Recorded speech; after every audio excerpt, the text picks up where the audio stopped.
Tony Liu. Searching for an answer. Searching for an answer, Tony Liu.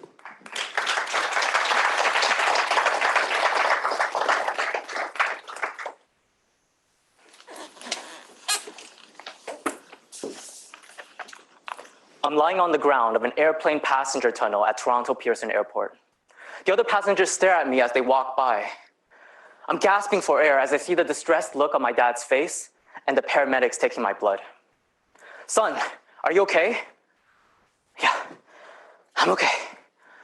Just give me a minute, I'm okay. I was not okay. I just had a panic attack on the plane. Contest chair, fellow Toastmasters and guests, do you remember the last time you were in a hopeless situation? I did. At the beginning of 2022, I had long COVID, and I had no idea when I would recover. I went from someone who loved sports and could play any type of sport to someone who could barely walk 100 feet. I went from someone who loved public speaking and loved chatting with friends to someone who could barely talk for 10 minutes. It was scary. And in the beginning, I was all alone. But I told myself, relax, Tony, relax. Let's turn this unfavorable situation into a good one. So, the first thing I did, I went to go see the doctors.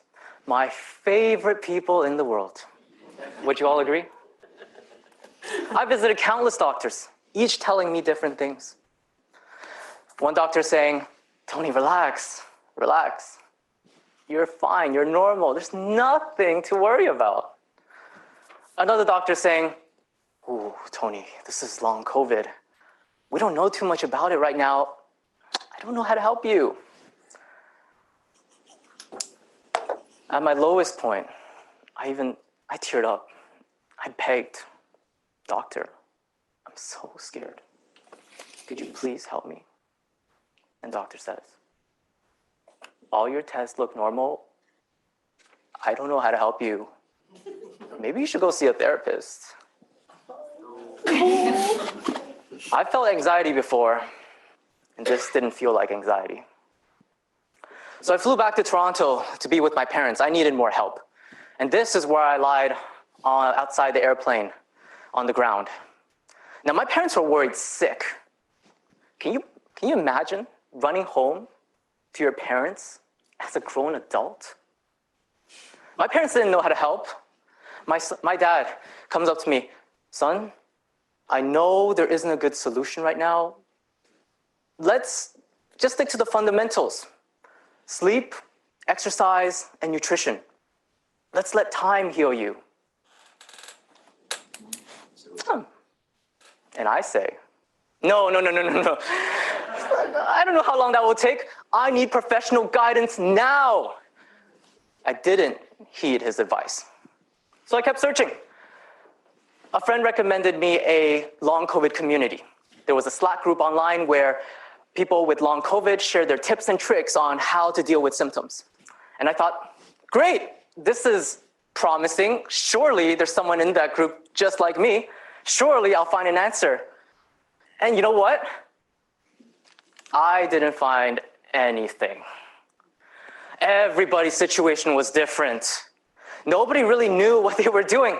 This illness was simply too new. Oh, but I didn't stop there. I kept searching. I tried all different sorts of alternative healing techniques from that Slack group. I tried acupuncture. I had needles all over my body. I tried ingesting bitter and yellow mysterious liquids from Chinese and Indian herbal medicines. Ugh. I tried all different sorts of supplements that stacked all the way to the ceiling. Nothing worked.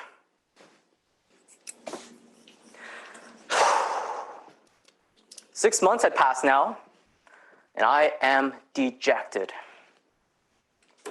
I had exhausted all of my options. No doctors, no community, no one to help me. Except for my parents who were with me the whole time. And one afternoon, my dad comes up to me and he says again, son, how about we stick to the fundamentals? sleep, exercise, and nutrition. Thought, what do I have to lose? So I focused solely on the fundamentals, and I let go of the rest. And it was at this point that everything started to change. With the help of my parents, I was able to push myself to do a little bit more every single day. Walking 1 lap around the track turned into 2 laps, turned into 3 laps, turned into 4. Walking turned into jogging, jogging turned into running, talking for 10 minutes turned into 20, and then 30. And then after 5 months of doing the same monotonous activities over and over again, I healed. It was absolutely magical.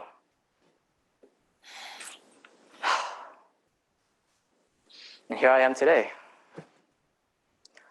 My fellow COVID survivors, do you know what I learned? I wanted to look for an answer. I wanted an easy way out. I sought refuge in the arms of doctors and the community, when ultimately the answer was in my hands. The only thing that I could truly control was pushing myself to do a little bit more every single day. And when my dad reminded me that I should focus on what I can control, my life, my situation completely changed. And after a year, here I am today. Life is full of hardships. I'm sure that everybody here is dealing with something.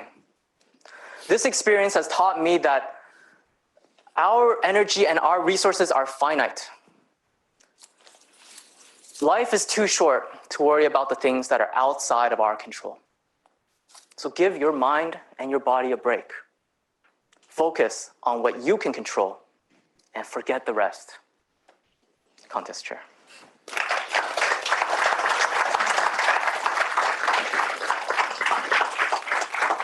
Let's have a minute of silence for the judges to mark their ballots.